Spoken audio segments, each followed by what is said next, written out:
Hey, good morning, everybody. It is Tuesday, March 30th. This is Mike with smartoptiontrading.com. You can also catch me on Twitter at OptionsMike.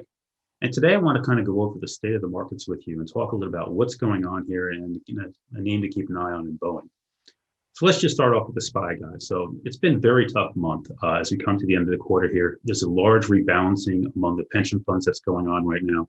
That's causing a lot of the chop and volatility you're currently seeing in the marketplace. We're going to talk about bonds and what's going on there that's affecting everything. But when you look at the chart and the daily chart of the S&P 500, you can see last Friday we had this downtrend break again and this big explosive candle. And yesterday on Monday, we gave a nice inside day and held in fairly well. The market, if nothing else, remains extremely resilient. Whether it's a hedge fund blowing up and taking a bunch of banks down with it, which we had going into last week and this week still playing out, interest rates, pick whatever it is, the market seems to find a way to bounce back and hold in. And the S&P 500 here, if this holds, looks like it's primed to try to push to all-time highs, which is only a couple handles away at this point.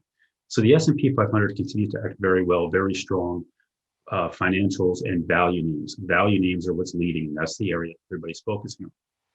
If you switch from the S&P and you go over to the Qs, you're seeing a very different tape. The Qs have not made an all-time high in over a month. And you can see we're struggling just to get through the 50-day, which is that purple line up around 321. We've been using the 100-day as support, which is currently down around 311, but very choppy and a lot of weakness. And a lot of this weakness has to do with the names that are in the Qs, these tech names, these growth names, which are more susceptible to higher interest rates. And that's what we're seeing going on right now. And that's why these names have been slow to bounce. A lot of these names we like, we love to play when tech's in play, when semis are in play.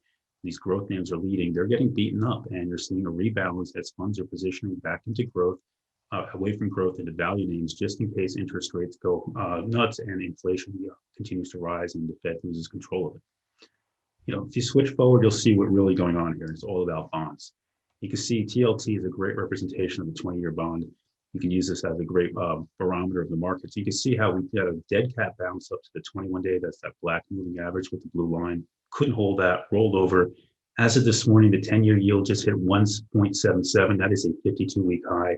And this is what it continues to freak the markets out. It's how quick it's going up and that the Fed doesn't seem to worry about it. So with that said, with bonds like this, until bonds start to reverse or the market decides to decouple itself from what's going on with bonds, you have to be very careful with growth and tech stocks.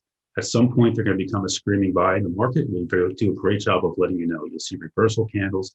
You'll see big buying coming into these names. You'll see call buying all over these names. But right now, the market's saying it's unsure. It's slowly selling them. It's not looking to jump into them too quickly. This brings us to Boeing today, guys. So I've talked about Boeing a couple of times, and yesterday Boeing had a really great piece of news, and that is that Southwest Airlines, Love, is buying at least 130 of their 737 MAX planes and maybe up to 150 more, 30 of them getting delivered next year. If you're looking for a great sign for Boeing, it's companies coming in, airlines coming in and starting to buy the MAX. After all the problems they have with the MAX, the crashes, if they start buying this is great for Boeing and Boeing can rally. Currently it's trading right around the 250 level.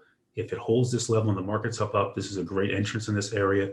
If it takes out that 275 area, then you look for a move back to the pre-COVID levels of 300 and see what it does there. So Boeing, which hasn't run as much as some of the other names, in industrial, still considered a value play here, acting much better than most of the market.